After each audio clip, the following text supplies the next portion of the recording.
Steno Wale Babu welcomes you. Shorthand dictations in male and female voice from all sources like magazines, speeches, and editorials at various speeds up to 120 WPM for various departments like SSC, DSSB, CRPF, Delhi Police, etc. Please like, share and subscribe the channel. Thank you. Exercise number 9. Mr. Deputy Speaker Sir, the recommendation on certain observations of the board with regard to the policy on children of our country is really speaking a very good outcome and a very good exercise.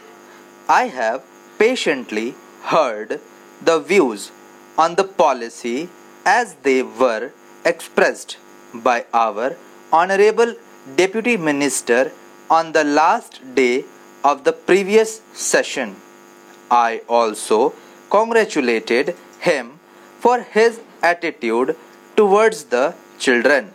But I would like to point out a few things on this national policy on children which is followed in other countries as well as in India.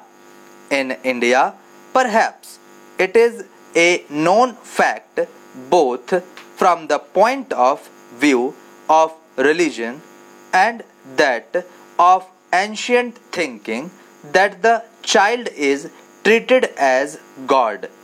Usually, it is a common phenomenon both in the villages and in the cities. This symbolizes our devotion to children.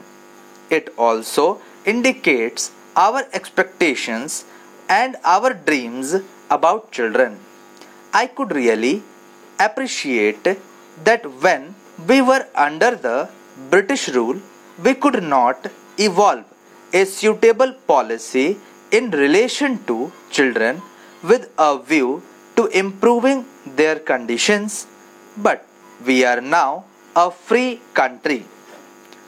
After taking oath as the Prime Minister of Free India, Jawaharlal Nehru never forgot to mention something about the children of India whenever he spoke, whether on the occasion of Republic Day, Independence Day, or any other occasion. He thought that the country could have been built much more constructively if the children had been given sufficient care and they had been made to feel that they were partners in all our work. This was also the thinking of Lenin in Soviet Russia.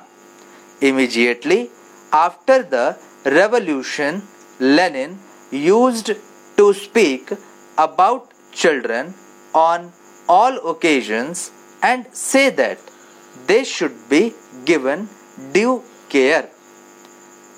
This resulted in the formation of the Young Pioneers Group for children between the ages of 6 and 14 in Soviet Union and other socialist countries.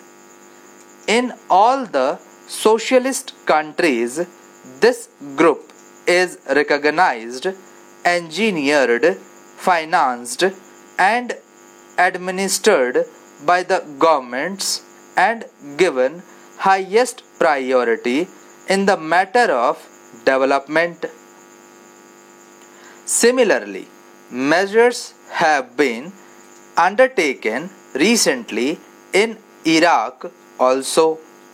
While I was there recently, I could see that they have adopted the same policy. The first priority is given to them by that country. In our country, many organizations do take care of the children. Voluntary organizations and the state governments do provide them with many facilities. Thank you.